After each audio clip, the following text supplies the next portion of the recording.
Hello again, folks. Welcome back. You're watching UKSG Autumn Benefiting Crisis. We've now got our next run, and yes, this is going to be something. It's Scott Pilgrim versus the world, the game, with Pogun. Please take it away. Hey, this is Pogun1 here, and we're going to be running Scott Pilgrim versus the world, the game, 80% new game plus, single player, no cheats. Bit of a mouthful for you. And I have with me here Indy, who will be helping out with the commentary. Timer starts when I hit OK on the color select screen in 3, 2, 1, go. Entering level 1 here. So, in case you're unaware of the amazing story of Scott Pilgrim, you'd have to be living under a rock to not know it at this point.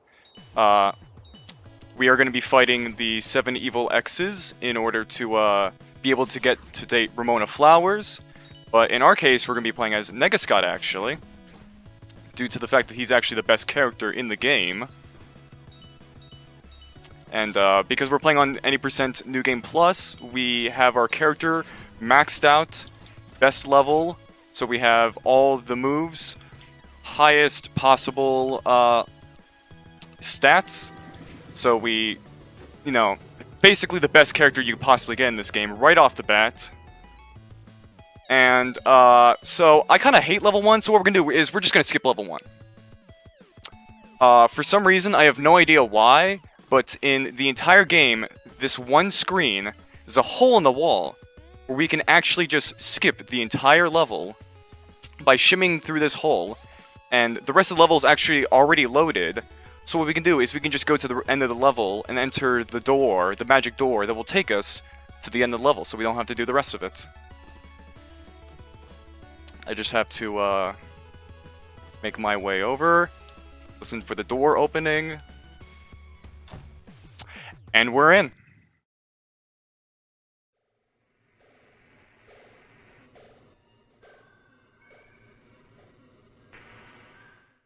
And we're already at the first evil X.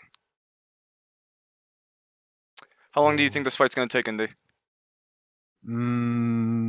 I say less than a minute. Less than a minute? Okay. Alright, let's see if that's accurate. I mean, it's only the first evil X, but it is Matthew Patel, the pirate. Didn't even touch the ground. He's already dead. What? Wait, I need to... He's gone. Never had a chance. And now he explodes. Mm-hmm. Wow. But at least from what I saw, you got enough money to get a ride on the bus back home. Thank God for that. Now, at the end of every level, there's like a 30-second cutscene. So we just skip those. Now, you shouldn't actually be able to skip the cutscenes in this game, but because we're playing on the Xbox 360 version, if you press the Xbox home button, the moment the cutscene starts, you're actually able to open up the game menu screen to exit back to the map, which you should, again, not be able to do. It saves us about a minute or two over the entirety of the run. And we are on our way to go kill Lucas Lee. I remember I used to have I have a buddy named Tony, who always used to tell me that Lucas Lee was actually his favorite Evil X, because in the comics, he was actually a pretty down-to-earth, chill dude, unlike in the movie. And he used to tell me, yeah, I really respect Lucas Lee, you know? Yeah, I remember from the comics, Lucas Lee actually didn't want to fight against Scott. Something like that. Yeah, I remember there was some line along the lines of, hey, let's just go eat some baby carrots and water, and I'll tell you what's up, you know. But unfortunately, this game basically has no story compared to the comics or movie, so we're just killing everyone for the sake of killing everyone. If you've never read the comics or watched the movie, and this is your first experience with Scott Pilgrim, it just seems like we're a mass murderer that's hell-bent on killing all these people for no reason whatsoever. Also, if you never watched the movie, shame on you. Oh yeah, Because yeah. It's a very great movie. Indy will shame you very heavily for not watching the movie. Yes. I shame you as long until you say you watched the movie, because it is the best movie. Could you give a guesstimate as to like just a solid number of how many times you have watched the movie? Your closest guesstimate. I would say at least like 20 times. I mean, it doesn't sound that much, but if you consider that I watched it in at least 3 different languages. And also, what was the last time you casually watched a movie 20 times? You know, it's not exactly something you do with every movie. Yeah, I think last time I watched a movie was when I had like this date with a girl, and we were like watching movies and stuff. And I was like, I got the perfect movie. And we watched Scott Pilgrim, and then she just like fell asleep during the movie, and I was like, I'm gonna continue watching this movie, even though I know what's happening. And while Indy was telling that story, we killed Lucas Lee. Again, never had a chance. KO! I'd say there's about... I'd give a rough 50% of the bosses can be killed in this game without them even touching the ground. Not all of them can be cheesed like that, but a decent amount can. What was that move that Scott was doing? Oh yeah, Negascott. He has that. He does a funny pelvic thrust move whenever he finishes a level. I have no idea why. Your guess is as good as mine. I don't know. Negascott. He's a colorful character, despite the fact that he is he's monochrome. Okay. And we are off to get Todd Ingram, the third Evil X. So this is the time to get hype about vegan? Yep. Vegan time. Surprisingly, actually, his vegan powers are the reason that makes him actually one of the longest bosses to kill. You'll see in the boss fight, it actually takes a little more than 2 seconds to kill him, which is kind of annoying. I'm just more confused about the fact that Envy Adams has red hair. Oh yeah, this game takes the character designs more from the comics than it does the movies. I forgot, what was her hair color in the movie? She was blonde. Actually, the same color that was on the poster on the wall. There was also a blonde haircut. Strange. I mean, I don't care. It's still a good game. No, I don't think anyone was going to be dissing the game because they got the hair color wrong. Be pretty petty excuse. Now, if you're wondering why my character's glowing yellow occasionally, this game has this mechanic where if you defeat like 3 or 4 enemies without getting hit, you get a temporary speed boost I call star power. That's probably not the real name for it. And you lose it in like 30 seconds or if you get knocked down. So we don't get it too often, but when we do, we like to exploit it as much as possible. There's no reason to collect the coins here. I just like doing it for funsies. I'm one of those people that you know, just can't see a coin go ungrabbed.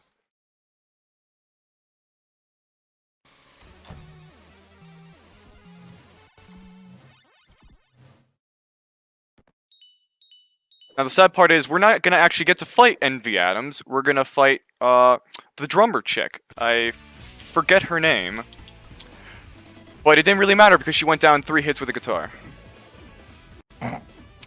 I'm pretty sure in a normal playthrough you have to fight both of them, but if you only kill the drummer, you don't actually have to fight Envy Adams. No idea why, but it works out like that. And we come to this doorway section where we gotta go through a bunch of doors, but we're not gonna do it ourselves. We're gonna let the fireball do it. There's a fireball in this game. Negascott does have a special technique where he can shoot a fireball. And I'm pretty sure he's the only playable character that can do that. And now we're at the base battle.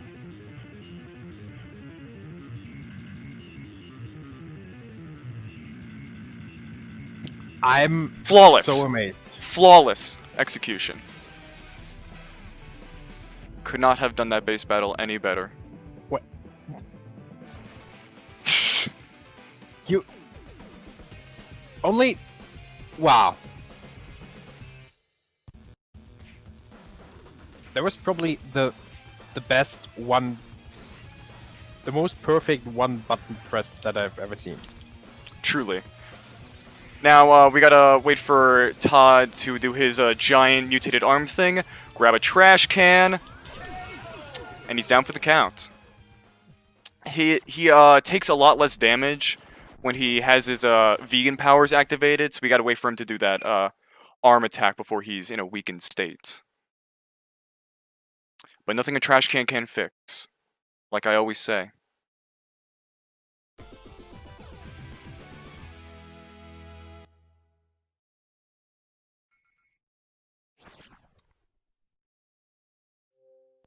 Tim, do we have anything to say?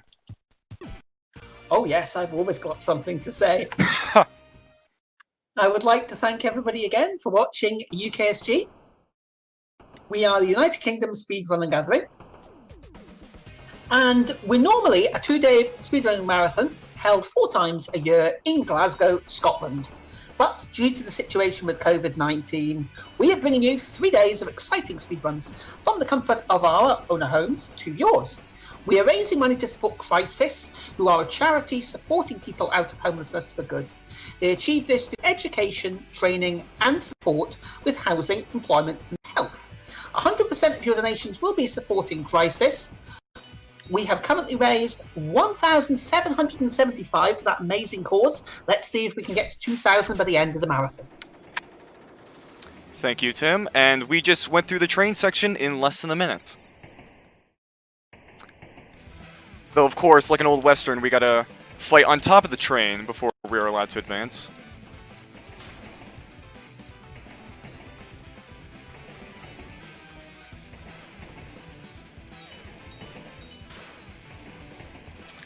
I don't understand why this is a part of the game, but for some reason, once you level up your character to a certain level, I think it's somewhere around level 10 like that. That guy just jumped off. You get this ability to spam attack weapons, like objects that you hold in your hand, like this metal baseball bat, for example. And it is extremely OP. Very effective. There's not many objects that are as effective as others. Some are more speedy and some are more resistant, can last longer. So we try to take advantage of that as much as we can.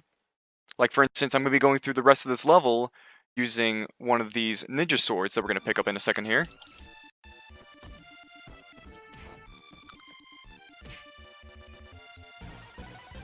And now we are Ninja Scott.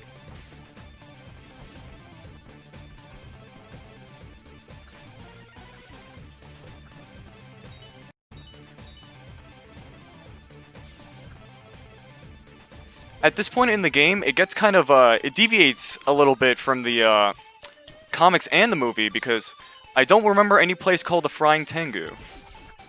No, me neither. No idea where this place fits into the story. All I know is I'm just fighting guys here. And I am happy to introduce you, ladies and gentlemen, to the worst enemy in the entire game, the Flaming Guys. Because, A, they run at an angle. They don't run up and down. They run at an angle. And they will knock you down the moment you touch them. They don't even have to hit you. Just their skin grazing yours, and you're out. Which makes them the most annoying characters in the entire game. Luckily, I was able to deal with them somewhat okay. That wasn't exactly the best in the world, but I can only ask for so much when I have an enemy that runs in zigzags, which is, yeah, not fun at all. They look like they have so much pain. Yeah, they look like in their pain, but to be completely honest, they give me more pain than they could ever go through. Just by their existence. Thankfully, that is the only screen in the entire game where they exist. Most, special enemies... I just fell through a hole there. I was 2 pixels off. But, most special enemies in this game are usually only in 1 level or so. Not much crossover between levels, except for, the common enemies. Fun fact, if I don't attack those 2 ninjas right there, I get to skip like 2 screens worth of enemies. No idea why. I only learned that about a month ago. I used to always attack them just because they were there, but I never thought to myself, hey, what if I just didn't attack them?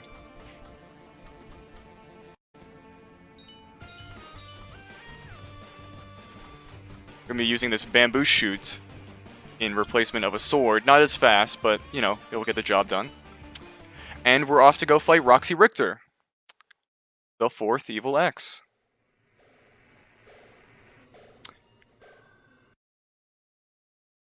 Indy, if at any point in the run would be the best time to make a bi-furious joke, now would be the best time. Well, I was going to ask because I'm actually a little bit bi-curious. Do you know her? Well, she's dead now, so not much point in knowing her. Oh boy. Drove her up Yes. against the wall with nothing but a We know bamboo her. stick. Oh god. I swear to god, if you're doing that joke... Wait, which one? Are you talking about the one where they're at the, that one food place? Or is it the one at the, Where was that at when, Roxy Richter came into the movie? I forgot. Oh, in the snowy side alley? Oh, no, it was that club. It was that club that I'm thinking of. Oh, yeah. When Scott finally realizes, oh wait, they dated. Wait, you and her? It was just a face. A face? I was just a little bit bi-curious. Bi-curious? It meant nothing. Meant nothing? Okay, it was the wrong order, I'm sorry, but yeah. It's easy to confuse them, trust me. I have more than enough problems myself trying to differentiate the jokes between the comic, movie, game, that one Adult Swim animation. That looks like the club. Yeah, I guess where they I'm pretty sure it's meant to be the Halloween party from because we're going to fight the Katayanagi twins. And they're more based off, in this game at least, they're a lot more closer to the comic versions where they're the guys that make the robots instead of the musicians that they are in the movie. As you can tell by this perfect representation of the small robot that I just kicked the ass of with a hockey stick. So wait, there's no TBOTB in this game? Not that I know of. Nope. No amp to amp. Oh. I know, true shame. I don't think we ever even see, Sex Babam play, if I actually think about it. I'm sad. Do we at least see Crash and the boys? Crash and the boys died, like, 20 minutes ago. In the game? I'm pretty sure it was off screen. Oh. And for some reason, this stairway broke on me. I have no idea why I did that. If you saw that, the hit detection, the whole physics of this stairway is one of the most broken things in this game. Usually I can manage it, but for some reason it decided to absolutely stop existing, that stairway right there. Trapping me, which was very embarrassing. And we are now fighting the Super Fighting Robot, my least favorite boss in the entire game, solely because he has cycles. The only boss to have cycles.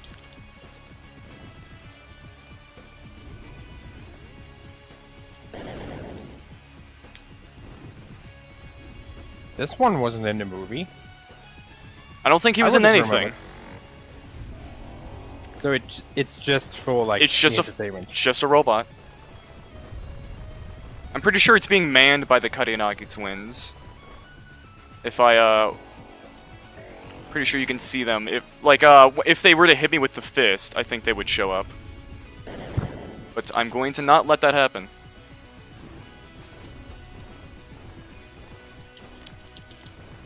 And that was a 2-cycle fight. That wasn't that bad. My rule... Oh, yeah, there they are, Kanenagi twins. But my rule with that fight is 1 cycle, godly.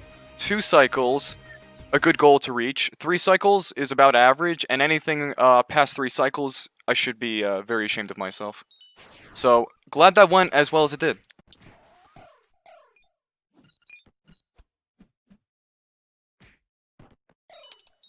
And this place definitely is not in any of the IndiSR movies. Nope. But technically, there's only 1 Evil X left, right? Well, actually, we didn't actually defeat the Kanenagi twins. We defeated the robots. We still have to fight them, surprisingly enough. So that's what we're on our way to. And if you haven't noticed, so when we played this game, we actually downpatched it from the latest version 1.2 to 1.1 for speed purposes. And for some reason, in version 1.1, this whole section of the game, the audio is just broken. There should be music playing, but it's not playing right now. So it's just silent, full bliss. But I wouldn't consider that a good thing, since, you know, game's pretty famous for its banging soundtrack.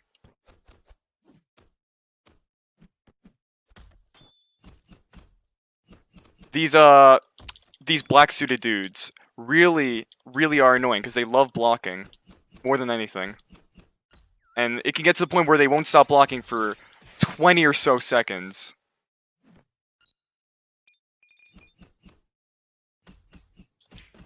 Thankfully, we have stolen their batons, and we're now going to abuse them. And we're going to take this baton all the way to the Kanenagi twins, so that we can cheese them, like we do every single boss.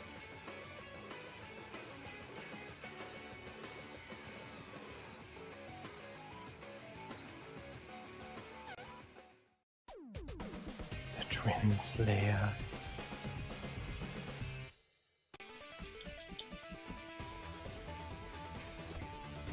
Oh! I got them before they were able to do their synchronized hit on me. I've actually never done that before, surprisingly enough. Usually, once they start that animation, they don't stop it until they hit me, so, that was actually kind of amazing, I'm not gonna lie.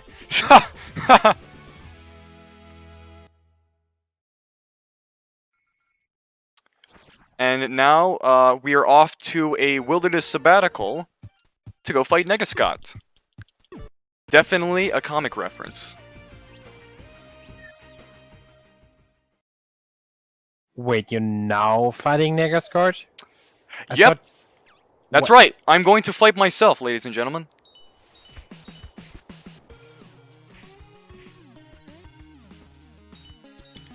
Nothing like a wilderness sabbatical to make you go fight yourself.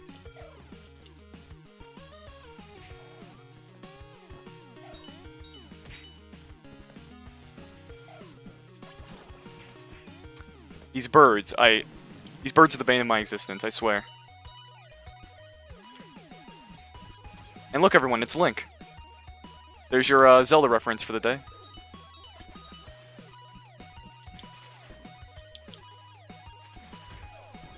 Oh my god, I took out 4 birds and 1 Wolverine in 1 hit. Was that Wolverine still alive? That made no sense. Did you see his sprite? I swear I thought I saw a sprite still there. That was not supposed to happen, whatever that was. I swear, it's always marathons that bring out the glitches that never happen otherwise. I mean, that's usual marathon luck. Honestly, yeah. And now we are in the graveyard, where we are going to be fighting the zombies. Now, the zombies are kind of annoying in that once they get knocked down, it takes very long for them to get back up, which is problematic when you're trying to kill them as fast as possible. Thankfully, Negascott has this very handy slide kick technique that he's got, so that can hopefully mitigate that, at least somewhat. the screen right here is the one. We got to take out like a bunch of these lady zombies, along with a couple more of those skull dudes from the Karenagi twin level. No idea what they're doing here, outside of the Karenagi level, because they're not real skeletons. So they seem kind of out of place with all these zombies, but I'm not going to question it.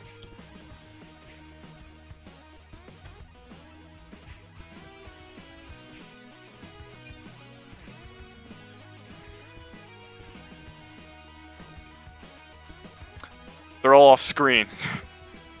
The problem is sometimes the enemies can get stuck off screen, and especially since they're zombies, it takes them forever to walk all the way over here. Yep, that was the last one.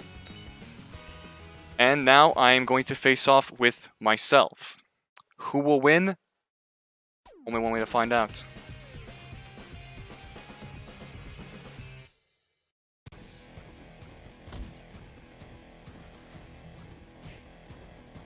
I'm pretty sure that IndiSR is going to win. You know what? I can't fault you on that guess. I put my money on IndiSR, definitely. So if anyone wants to join us, I'm pretty sure that Tim wants to join us on that bet as well, right, Tim? Well, it looks like IndiSR won. What a shocker! Right. I don't think anyone could have predicted that outcome. That was entirely shocking. I think all of us are very put off by that. I'm speechless. I'm honestly, I'm very negatively impacted by the outcome of this fight. It's going to take years for us to recover from that one. And now we're off to go fight the baddest of the baddies, Gideon Graves. Everyone's favorite X to hate. None other than the Chaos Theater. Now, in case you remember that that scene from the movie where it takes him like 2 seconds to take out the guys in the elevator, yeah, it's gonna take us at least 3 minutes. We got this long auto-scrolling elevator scene. We gotta break these gear type things a bunch of times. Man, these black-suited guys are really, really annoying. Just gonna push them off the edge. There we go. That makes me happy. Funny thing about this game, the AI is not programmed to understand the concept of pits or falling into the ground. So, for instance, the pits in the Negascott level, or in Roxy Richter's level, or the edge of this elevator, for instance, they don't understand that that's a bad thing. So they'll just walk off into that without even, having a care in the world. Like, for instance, that guy on the left, right there. Just committed suicide. Had no worries or qualms about doing that whatsoever. Which just makes it easier for me, I guess, that I don't have to, take care of him myself, but still.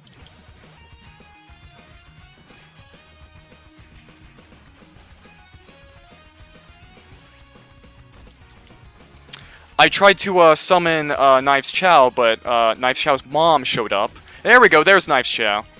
But yeah, Knives Chow's mom is not nearly as effective as Knives Chow when it comes to summons. There's 3 characters we can summon, Knives Chow, her father, and a mom. Her father's the best character to summon because he just does a lot more damage and takes out more enemies at once. But it's completely random to who we summon whenever we summon someone. I try not to do it too often because it uses up our gut points, which could rather be spent on reviving my own health whenever I get low on health. You may see that later in the run. Do I want to know why Scott can summon Knives' mom and dad? Well, I can summon her dad because I defeated him in a random encounter earlier on this save file. Her mom, I got no clue. I can't answer that one for you, Indy. Your guess is as good as mine.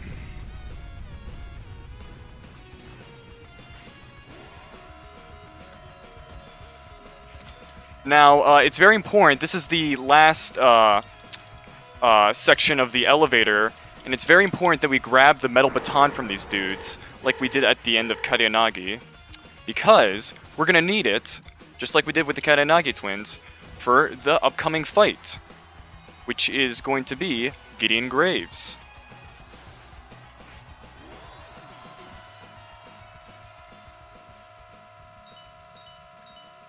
Tim, have anything to say before we start this final level? Not really. Well, apart from thanking everybody for watching, and also remember to keep your donations coming in towards Crisis. 1,775. Let's see if we can get 2,000 before the end. We've got the last little bit of this run, and we've got Final Fantasy IV. Remember, there's still the bid war for the soundtrack on that one. So you've currently got $55 towards the original soundtrack and $25 towards the PSP remake. Not a lot of time left on that, so get your donations in. Thank you for that, Tim. And in case you didn't just notice, I got a critical hit on Gideon Graves there, and I actually defeated him extremely fast. That was way faster than I usually do it. I'm actually extremely impressed with myself for that one. Usually he takes at least a little bit longer than that, but I guess I just got really lucky with the crits. For some reason, they took out the critical hit system in the latest version of this game, version 1.2. But when we downpatch it, for some reason, they just have the critical hit system. You may have seen me do a couple critical hits throughout the run. I forgot to mention it. And now we're gonna go fight Gideon Graves again. But this time we got the power of love. The best weapon in the game. And we're gonna absolutely cheese him, like we always do.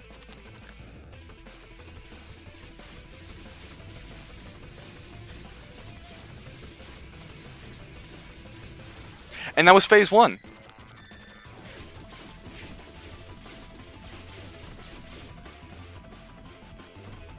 Are these like the other 7 or like other 6 evil X's on his lower body part? I'm not 100% sure what's on his stomach there, but we just defeated Gideon Graves again. His more leveled up form, I guess you would call that. Gideon Graves, as the game calls him. Yeah, in that phase 1, for some reason, if you just move back a little bit, your the power of love still has range on Gideon Graves, but he doesn't on you. So you're able to absolutely cheese him. And then we just defeated the rest of him like normally. And now we're in the Techno Base, the final level of the game. And one of the reasons we downpatched the game is because in version 1.2, they got rid of this this socket wrench here, which is extremely useful for the rest of the level, actually. For some reason, wrenches are very effective on robots. I'm sure that could be interpreted as some sort of pun.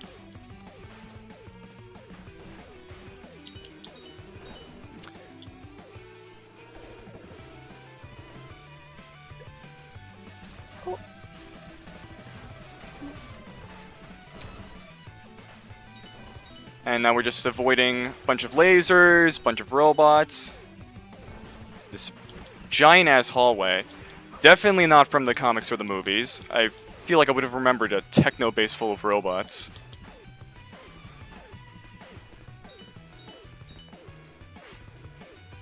And thanks to the swiftness of this wrench, we're actually able to keep our star power for a good portion of this level.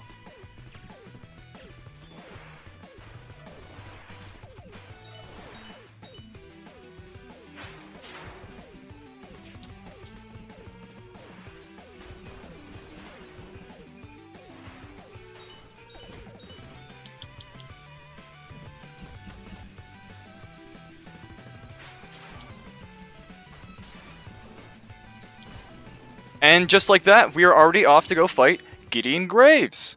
Again! Again! But this time, I swear, it's the real one. Promise you. His throne of bats. That's how you can tell he's the real deal. And we are going to go drive him up a wall. Just like we do with every other boss. Got a crit on him.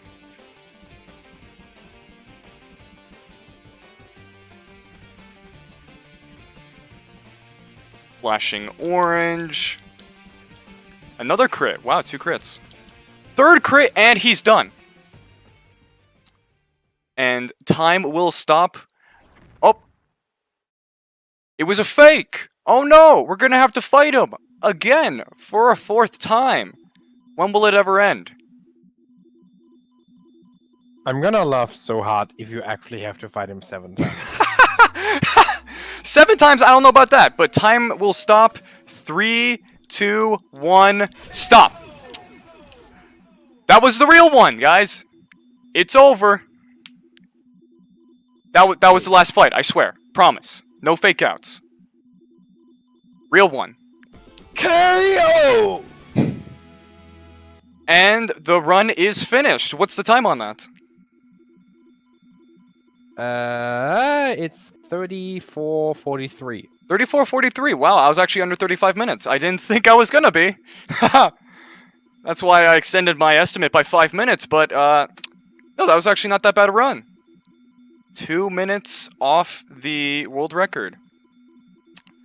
So yeah, that was Scott Pilgrim versus the World, the game. 80% New Game Plus single player, no cheats. With me, Pogan1, and my commentator, Indy. Yeah. And anything else you want to say before we go off?